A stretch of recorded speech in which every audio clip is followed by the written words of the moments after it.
বন্ধুরা, আজকের এই সত্যিকার ভূতের ঘটনাটি পাঠিয়েছিল সৌম্যদেব, বাংলাদেশের সিলেট থেকে। আর এই ভৌতিক ঘটনাটি তার নিজের সাথে ঘটেছিল। আজকের বিশেষ প্রশ্ন: তোমরা কি কেউ কখনো একা কবরস্থান বা শ্মশানে গিয়েছো আর সেখানে কোনো অস্বাভাবিক ঘটনা ঘটেছিল? ওই দিন ছিল রবিবার। বাড়িতে আমি ছাড়া আর কেউ ছিল না। বাবা মা বিশেষ এক কাজে আমার মামার বাড়ি ছিলেন। আমিও সেখানেই ছিলাম, কিন্তু গতকাল বিকেলেই এখানে চলে এসেছি। আর আজকে আমার বাবা মা বাসায় ফিরবেন। আমি সকাল 6টার দিকে ঘুম থেকে উঠে পড়তে বসি। পড়াশোনা শেষে রান্নাঘরে যেয়ে ভাত রান্না করলাম এবং ফ্রিজের তরকারি দিয়ে খাওয়া দাওয়া শেষ করলাম। আজকে কেন জানি স্কুলে যেতে মন চাচ্ছিল না। তবে আমার বাবা ছিলেন স্কুলের প্রধান শিক্ষক, তাই স্কুল ফাঁকি দেওয়ার সুযোগ নেই।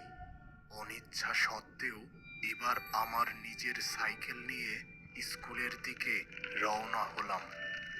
পথে আমার বন্ধু শাওনের বাড়ি গেলাম একসাথে স্কুলে যাওয়ার জন্য, কিন্তু ওদের বাড়ি যেয়ে ওর কোনো সাড়া পেলাম না। ভাবলাম সে হয়তো আগেই স্কুলে চলে গেছে, তাই এবার একাই স্কুলের দিকে রওনা দিলাম। স্কুলে পৌঁছে একদম হতবাক হয়ে গেলাম। দেখলাম প্রধান দরজায় বড় এক তালা ঝুলছে, অথচ আজকে কিন্তু স্কুল বন্ধ নেই। তাহলে কি এখনো স্কুলে কেউ আসেনি? এবার আমি ইমনদার জন্য অপেক্ষা করতে লাগলাম। তিনি ছিলেন আমাদের স্কুলের দপ্তরি। এই তালার চাবি তার কাছেই আছে। এদিকে এই স্কুলের সামনে একা দাঁড়িয়ে থাকতে আমার বেশ ভয় করছিল, কারণ এই স্কুলের পাশেই আছে একটি কবরস্থান। কি একটা মনে হতেই আমি তালার দিকে এগিয়ে গেলাম।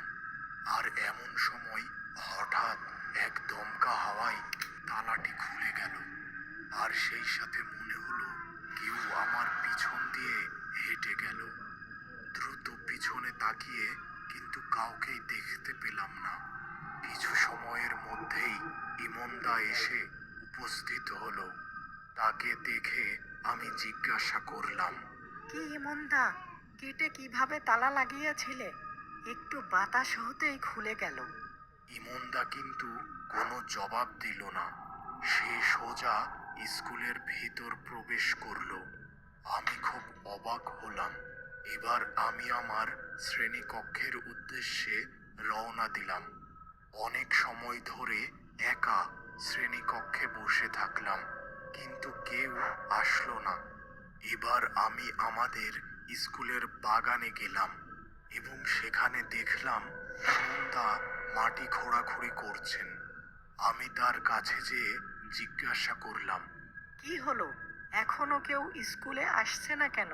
আজকে কি স্কুল বন্ধ নাকি? এবারও কিন্তু সে কিছুই জবাব দিল না। এক মনে সে মাটি খুঁড়তে লাগলো। এমন সময় কে যেন পিছন থেকে আমার গলা চেপে ধরলো। খুব কষ্টে গলা ছাড়িয়ে আমি পিছনে তাকালাম, কিন্তু সেখানে কাউকেই দেখতে পেলাম না। এবার আগের অবস্থানে ফিরতেই একেবারে হকচকিয়ে গেলাম। সামনে ইমনদা নেই, তিনি যেন বাতাসে মিলিয়ে গেছেন। এমন সময় আকাশের দিকে তাকিয়ে দেখলাম কালো মেঘে ছেয়ে গেছে সম্পূর্ণ আকাশ। চারিপাশ দ্রুত অন্ধকার হয়ে গেল। কিন্তু হাই, আমি কোথায়? এ তো একটি কবরস্থান। আমি এখানে এলাম কিভাবে কিছুই বুঝতে পারছিলাম না। আমার সাথে কি হচ্ছে? হঠাৎ সামনে দেখলাম ইমনদাকে। ইমনদা, এখানে আমরা দুইজন কিভাবে এলাম? ইমনদা এত সময় চোখ বন্ধ করেছিল। আমার কথাতে সে চোখ খুলল। কিন্তু এ কি, তার চোখ দুটি একদম লাল আর তার চেহারা একে একে পরিবর্তন হয়ে যাচ্ছে। মনে হলো তার চেহারায় কোনো বন্য প্রাণী আক্রমণ করেছিল। এবার আমি বুঝতে পারলাম হয়তো আজকে এই কবরস্থান থেকে বেঁচে ফিরতে পারবো না। আমি চোখ বন্ধ করে ঈশ্বরের নাম জপতে শুরু করলাম এবং আমার মনে হচ্ছিল আমার সমস্ত শরীর যেন নিস্তেজ হয়ে যাচ্ছে, আর এভাবে আমি সেখানেই অজ্ঞান হয়ে যাই। জ্ঞান ফিরতেই আমি নিজেকে হাসপাতালের বিছানায় পেলাম। মা বাবা সামনে দাঁড়িয়ে আছেন। জ্ঞান ফিরতে দেখে বাবা আমাকে জিজ্ঞাসা করলেন, কিরে, তুই কেন ওই কবরস্থানে গিয়েছিলি? আমি বাবার কথার উত্তর না দিয়ে কেবল বললাম, আমি এই হাসপাতালে কিভাবে আসলাম? এক ব্যক্তি আমাদের স্কুলের পাশের কবরস্থানের রাস্তা দিয়ে যাচ্ছিল এবং তোকে একটি কবরের পাশে পড়ে থাকতে দেখে এই হাসপাতালে নিয়ে আসে। আর ওই ব্যক্তিটির নাম হলো রাজেশ।